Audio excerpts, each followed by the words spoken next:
আসসালামু আলাইকুম বন্ধুরা, কেমন আছেন আপনারা? আশা করি সবাই ভালো আছেন। আলহামদুলিল্লাহ আমি ভালো আছি। আবার একটি নতুন ভিডিও নিয়ে আপনাদের সঙ্গে চলে এসেছি মিজানুর রহমান আজারির ওয়াজ। আপনারা যারা যারা মিজানুর রহমান আজারির ওয়াজ শুনতে ভালোবাসেন তারা ফুল ভিডিওটি দেখতে থাকেন, আশা করি ভালো লাগবে। আমি আপনাদের খেদমতে সূরা ইয়াসিন থেকে তেলাওয়াত করছি, টের পাইছেন? ইয়াসিন মুখস্থ আছে কার কার? আর উঠবে না হাত? মাশাআল্লাহ। অর্ধেক মুখস্থ আছে কার দেখি? আচ্ছা, প্রথম 5 আয়াত মুখস্থ আছে কার? আচ্ছা, এই সূরার নাম আজকে প্রথম শুনছেন কে কে? হাত তোলেন। নাম সবাই শুনছে তাই না? আল্লাহ কবুল করো, আরো জোরে পড়েন আমিন। তো সূরাতু ইয়াসিন থেকে আজকে আমরা কথা শুনবো ইনশাআল্লাহ। পড়েন ইনশাআল্লাহ, যতটুকু আমাদের সাধ্যে কুলায়। এটা মাক্কি সূরা। সূরা ইয়াসিনটা কি সূরা? মাক্কি সূরা। বিশ্বনবীর জীবনে দুইটা পর্ব, একটা মাক্কি পর্ব, একটা মাদানী পর্ব। একটা হচ্ছে মাক্কি ইনিংস আর একটা মাদানী ইনিংস। ক্রিকেটে ইনিংস থাকে, ফার্স্ট ইনিংস, সেকেন্ড ইনিংস, বুঝতে সুবিধা না? কমন পড়ছে সবার? তো এটা হচ্ছে বিশ্বনবীর মাক্কি ইনিংসের একটা সূরা। মাক্কি ইনিংসের বৈশিষ্ট্য হচ্ছে বিশ্বনবী তাওহীদের দাওয়াত দিয়েছেন, রিসালাতের দাওয়াত দিয়েছেন, আখিরাতের কথা বলেছেন, একটু নরম নরম কথা বলেছেন। কারণ চারদিকে খালি মাইর। চারদিকে কি মাইর? কোরআনের কথা বললে মাইর আছে না? মার খেতে হয়, বকা শুনতে হয়, ঝুঁকি নিয়ে কথা বলতে হয়। চিল্লা এখন ঠিক কিনা? বিশ্বনবীরে বলা হলো এগুলো ছেড়ে দেন, এগুলো ছেড়ে দেন। সুন্দরী নারী দেব, টাকার পাহাড় দেব, ক্ষমতার চেয়ারে বসিয়ে দেব, সব দিব। এই হচ্ছে আমাদের 3 দফা। নারী দেব, সম্পদ দিব, ক্ষমতা দিব। বিষ্ণু বললেন আমার খালি 1 দফা। আমার কয় দফা? 1 দফা। লা ওয়াদাউ আশ-শামসা ফি ইয়ামিনি, সূর্য যদি ডান হাতেও দাও, ওয়াল কামারা ফি ইয়াসারি, চন্দ্র যদি বাঁ হাতেও দাও, এই কালেমার দাওয়াত থেকে 1 হাতও আমারে পিছনে নেওয়া যাবে না। চিল্লা এখন ঠিক কি না? মুমিন কখনো ভয় পায় না, মুমিন কখনো পিছু হটে না, মুমিন স্ট্র্যাটেজি চেঞ্জ করে, মুমিন কৌশলী হয়। এই রাস্তা দিয়ে যাওয়া যায় না, বৈশা বৈশা কেঁদে লাভ নাই, রাস্তা আরেকটা খুঁজতে হবে, আরেকটা রাস্তা বানায় নিতে হবে। এটাই হচ্ছে মুমিনের বৈশিষ্ট্য। আল্লাহ তুমি বোঝার তৌফিক দাও। তো বিশ্বনবীর মাক্কি ইনিংসের খেলার সিস্টেম ছিল ঠ্যাক দিয়ে খেলতেন। ক্রিকেটে কি বলে যে উইকেট বাঁচায় খেলতে হবে, তোমার উইকেট যাতে পড়ে না যায়। তো ঠেকায় ঠেকায় খেলে। তো বিশ্বনবী ঠেকায় ঠেকায় খেলছেন, আর 4 ছক্কা মারছে সব মাদানী ইনিংসে। সুবহানাল্লাহ নাই? মাদানী ইনিংসে বিশ্বনবী গর্জে উঠলেন, জ্বলে উঠলেন আপন শক্তিতে। রবি না? তো বিশ্বনবী মাদানী ইনিংসে যেটা করেছেন সেটা হচ্ছে সমাজ সংস্কার করেছেন। He was a very good reformer of the society, as a father, as a husband, as a reformer of the society, as a lawgiver, as a lawmaker, as a commander, and as a messenger, Muhammad is the superman of the world. স্বামী হিসেবে, বাবা হিসেবে, নেতা হিসেবে, নবী হিসেবে, সমাজ সংস্কারক হিসেবে, আইন প্রণেতা হিসেবে মুহাম্মদ হচ্ছেন এই পৃথিবীর জন্য সুপারম্যান। তার কোনো তুলনা হয় না, বিশ্বনবীর কোনো তুলনা হয় না। Beyondless, boundless, bottomless. তারা নিয়ে কথা বলতে গেলে সময় ফুরায় যাবে, মাইকের ব্যাটারি শেষ হয়ে যাবে, মাগার কথা শেষ হবে না। এজন্য ওনার জীবনের ক্ষেত্রে বলা হয় বিয়ন্ডলেস, বাউন্ডলেস, বটমলেস। অসাধারণ ব্যক্তিত্ব, সুপার ক্যালিফ্রাজিলিস্টিক এক্সপিয়ালিডোসাস, অসাধারণ, যার কোনো তুলনা হয় না, এক্সেলেন্ট, আনপ্যারালাল। মাদানী জীবনে উনি সশস্ত্র সংগ্রাম করলেন, সংস্কার করলেন সমাজটাকে, সেনাবাহিনী বানালেন। তখন আর নরম নরম ভাবে খেলে নাই, গরম ভাবে খেলেছে। এটা হচ্ছে ইমানের দাবি। মুমিনরা কৌশলী হয়, যখন যে পরিস্থিতি, ওই পরিস্থিতির সাথে তাদের স্ট্র্যাটেজি তারা পাল্টায়। তো বিশ্বনবীর মাদানী ইনিংসে এই সূরা নাজিল হয়নি, হয়েছে মাক্কি ইনিংসে, মাক্কি সূরা। এই সূরার অনেক ফজিলত, ছোটবেলা থেকেই সূরা ইয়াসিনের অনেক ফজিলতের কথা আমরা শুনেছি না? বিশ্বনবী বলেছেন ইন্না লিকুল্লি শাইইন কলবান ওয়া কলবুল কোরআনি সূরাতু ইয়াসিন। সব জিনিসের একটা কলব আছে, হৃদয় আছে, অন্তর আছে, আর কোরআনের কলবের নাম হচ্ছে সূরা ইয়াসিন। বিশ্বনবী বললেন ইন্না লিকুল্লি শাইইন কলবান, সব জিনিসের একটা কলব আছে। ওয়া ইন্না কলবাল কোরআনি সূরাতু ইয়াসিন, আর কোরআনের কলবের নাম হলো সূরাতু ইয়াসিন। মান ক্বারাআ সূরাতা ইয়াসিন মাররা ওয়াহিদা, একবার সূরাতু ইয়াসিন তেলাওয়াত করলে 10 পারা কোরআন খতমের সওয়াব হয়ে যায়। বিশ্বনবী বলতেন ইন্না ফিল জাসাদি মুদগা, দেহে একটা গোশতের টুকরা আছে, ইযা সালুহাত সালুহাল জাসাদু কুল্লু, এই দেহের গোশতের টুকরা যদি ভালো হয়ে যায় পুরো দেহটারে ভালো করে দেয় কে? আল্লাহ। এই দেহের গোশতের টুকরাটা যদি পচে যায় পুরো দেহটারে নষ্ট করে দেয় কে? আল্লাহ। বিশ্বনবী বললেন আলা ওয়াহিয়াল কলব, ওই টুকরাটার নাম হলো কলব।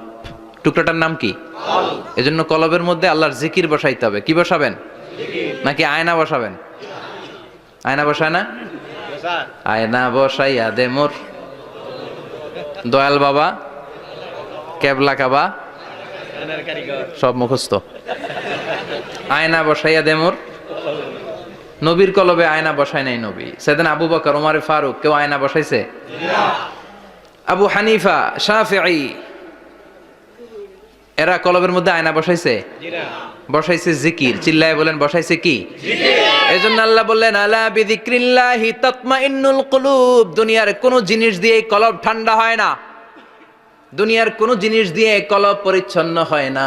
কলব শুধু পরিচ্ছন্ন হয় একটা জিনিস দিয়ে, লা ইলাহা ইল্লাল্লাহ, লা ইলাহা ইল্লাল্লাহ, লা ইলাহা ইল্লাল্লাহু মুহাম্মাদুর রাসূলুল্লাহ সাল্লাল্লাহু আলাইহি ওয়াসাল্লাম। তাহলে কোরআনের একটা কলব আছে, আমাদের দেহে যেমনি কলব আছে, প্রতিটা প্রাণীর যেমনি কলব আছে, অন্তর আছে, কোরআনেরও কলব আছে না নাই? আছে। কোরআনের কলবের নাম? চিল্লায় বলেন কোরআনের কলবের নাম ইয়াসিন। আবার বিশ্বনবী বলতেন ইকরাউ আলা মাউতাকুম সূরাতা ইয়াসিন, তোমাদের মুমূর্ষু ব্যক্তিদের সামনে বসে সূরাতু ইয়াসিন তেলাওয়াত করো। রূহ চলে যাবে, মৃত্যুর একেবারে দ্বার প্রান্তে দাঁড়িয়ে এই মুহূর্তে তার পাশে বসে পড়তে আরম্ভ করেন ইয়াসিন ওয়াল কুরআনিল হাকীম ইন্নাকা লামিনাল মুরসালিনা আলা সিরাতিম মুস্তাকিম। ওই ব্যক্তির ঈমানের মৃত্যু দান করে দিবে কে? আল্লাহ। মৃত্যুর কষ্ট হালকা করে দিবে কে? আল্লাহ। আবার বিশ্বনবী বলতেন রাত্রিবেলা যে ব্যক্তি একবার সূরাতু ইয়াসিন তেলাওয়াত করে ঘুমাতে যায়, সকালবেলা নিষ্পাপ অবস্থায় তারে ঘুম থেকে জাগাবে কে? আল্লাহ। তাহলে এই সূরার মর্যাদা কম কম না বেশি বেশি? কলবুল কোরআন, এটা কোরআনের কলব, একবার পড়লে 10 পারার সওয়াব। আবার মুমূর্ষু ব্যক্তির সামনে বসে সূরা ইয়াসিন তেলাওয়াত করতে বলা হয়েছে, তাহলে মৃত্যুর কষ্টরে হালকা করে দেয় কে? আল্লাহ। আবার রাত্রিবেলা সূরা ইয়াসিন তেলাওয়াত করলে সকালবেলায় নিষ্পাপ বানায় দেয় কে? আল্লাহ। মনে থাকবে? কোরআনের কলবের নাম কি? ভুলে যাবেন না তো?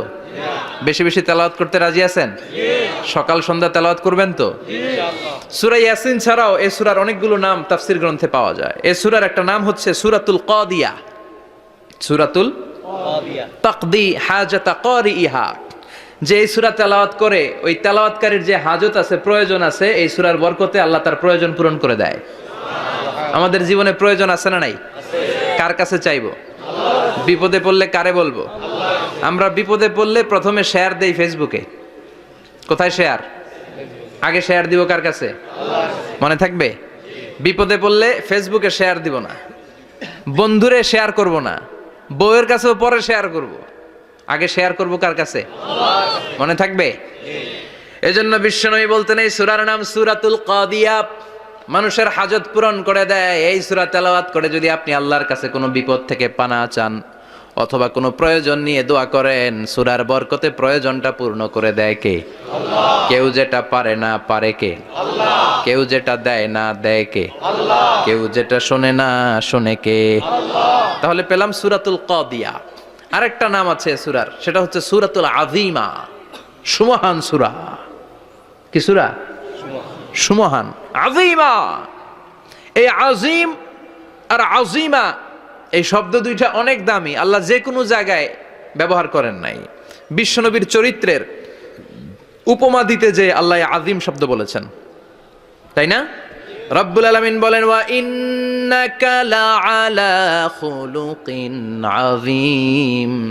ও নবী, সাধারণ কোন চরিত্র আপনারে আমি দেই নাই, আপনারে আমি দিয়েছি আজিম একটা চরিত্র, খুলুকুন আযীম। And verily indeed you are on a very good standard of character. অসাধারণ চরিত্র দিয়েছি। বিশ্বনবীর চরিত্র বুঝাতে যে আল্লাহ কি শব্দ ব্যবহার করেছেন? কথা বলে না, তাফসীর শিখে যেতে হবে। কোন শব্দ ব্যবহার করেছেন? আজিম। আবার আল্লাহ নিজের পরিচয় দিতে যে আজিম বলেছেন, ওয়ালা ইয়াউদুহু হিফযুহুমা ওয়া হুয়াল আলিয়্যুল আযীম। সুবহানাল্লাহ। আকাশ জমিনের নিয়ন্ত্রণ করতে যে আল্লাহ কখনো ক্লান্ত হয় নাকি? কারণ তিনি হচ্ছেন আল আলিয়্যুল আযীম। আল্লাহু আকবার। তার মানে নবীর চরিত্রের ক্ষেত্রে আজিম, আল্লাহর নিজের সত্তার ক্ষেত্রে আল্লাহ বললেন আজিম। আবার বললেন কিয়ামতের দিন গোটা পৃথিবীটারে আমি নাড়িয়ে দেব, গোটা পৃথিবীতে একটা আমি ভূমিকম্প দিব। এই কথাও কোরআনে আছে না নাই? ইযা জুলজিলাতিল আরদু জিলজালাহা আল কারিয়াতু মাল কারিয়া। পুরো পৃথিবী কাঁপিয়ে দিব। এই কাঁপাকাঁপিটা, ওই দিনের ভূমিকম্পটা কি অন্যান্য সময়ের ভূমিকম্পের মতো হবে? এই ভূমিকম্পকে আল্লাহ বলেছেন আজিম। ইন্না জালজালাতা সাআতি লা শাইউন আযীম। সেদিনের ভূমিকম্প সাধারণ কোনো আর্থকোয়েক নয়, সাধারণ ভাইব্রেশন না, এটা আযীম।